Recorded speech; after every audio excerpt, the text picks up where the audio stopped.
Hey guys, and welcome back to the channel. Today I'm going to be showing you the backpack that I've been using this hunting season.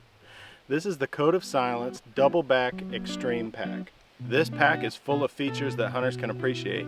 For this review, I thought it'd be helpful if I actually unpacked this backpack and show you guys how some of these features have helped me this year. So right off the bat, you guys are going to see on the outside I have these straps right now containing an extra layer of clothing. On most mornings when I'm hiking into the woods, I'm hanging my tree stand. So to avoid getting all sweated up, I take some of my outer layers in with me. I've also used these straps to hook some climbing sticks to the outside of my backpack. I put my bow on it once, and having these straps on the outside of your pack adds a ton of variety to the things that you could carry in with you. Another feature this backpack has is a little compartment on the underside of the backpack, and this compartment holds another little pouch here. This pouch is mostly designed to carry the bottom limb and cam of your bow when you use these straps to hold it to your bag. It basically keeps the bow from sliding down out of these straps. So let's take this parka off the outside and see what else we have in here. Now, because I film my hunts, I have to have a way to take in things like camera arms. The easiest method for my setup is this little carry pouch here on the outside of the bag. It fits perfectly in this external compartment, and it's one of the first things that I take out of my bag to set up on the tree. This pack here also works well for extra layers, for any kind of cordage that you might need to take in with you, or a set of rattling antlers will fit in here as well. Working towards the top of the bag, we have this little important pouch right here. Anything you're going to need right away when you get up that tree is going to go right in here. I like to put a headlight in there. Sometimes I'll put a tree hook or a ring of hooks in there to hang my backpack on once I've climbed the tree.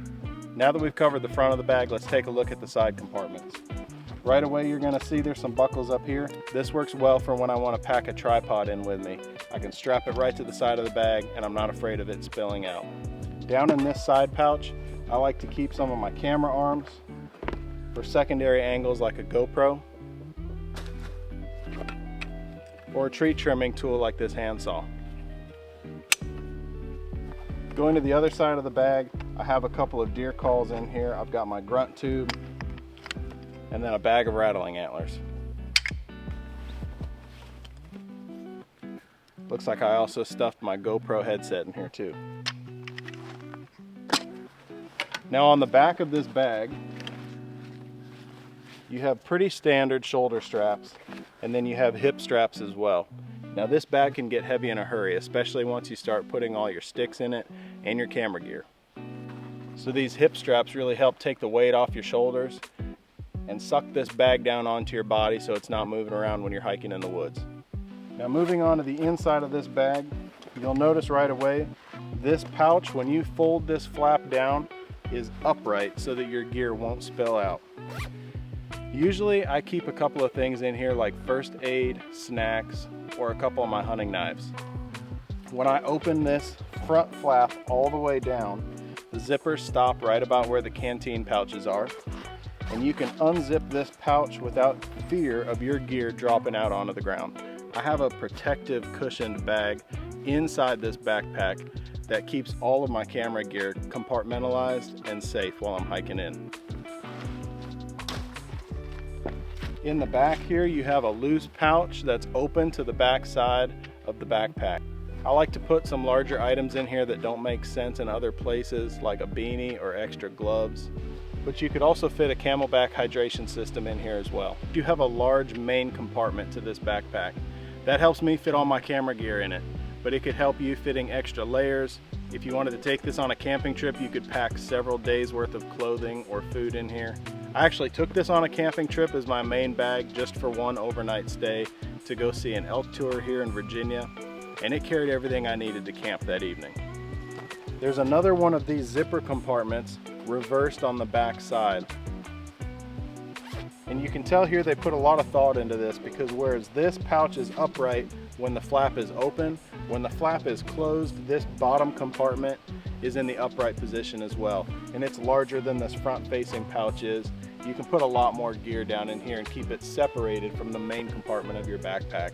Now on the back of this backpack, You can hear there's a hard shell in there. The bottom of this bag has a firm structure as well. This bag is designed to not collapse when you need to access the items inside. Now that we've talked about the compartments that this bag offers, let's take a second to talk about the camouflage and the material. I have this bag hanging up on this little oak tree for a reason. You can tell this camo pattern blends in very well to the bark of a tree. When you're on the ground looking 20 feet up into a tree, it is very difficult to notice this camouflage pattern. And that's by design. This S18 camouflage pattern is specifically made for tree stand hunters, but the natural colors and patterning blend into all kinds of terrain very well. The material the shell of this bag is made out of is a fleece wool blend. That helps with light absorption. You're going to get very little reflection off of this bag out in the woods. It's quiet, has a great camouflage pattern, and has well laid out compartments to help drive efficiency into your hunt. I've been thrilled with the use I've got out of this bag so far this season, and if you're in the market for a new hunting pack, this offering from Code of Silence is worth a look. We'll be covering more of the gear that I'm using this year from Code of Silence in future videos, but for now guys, I appreciate your time, thanks for watching, and God bless.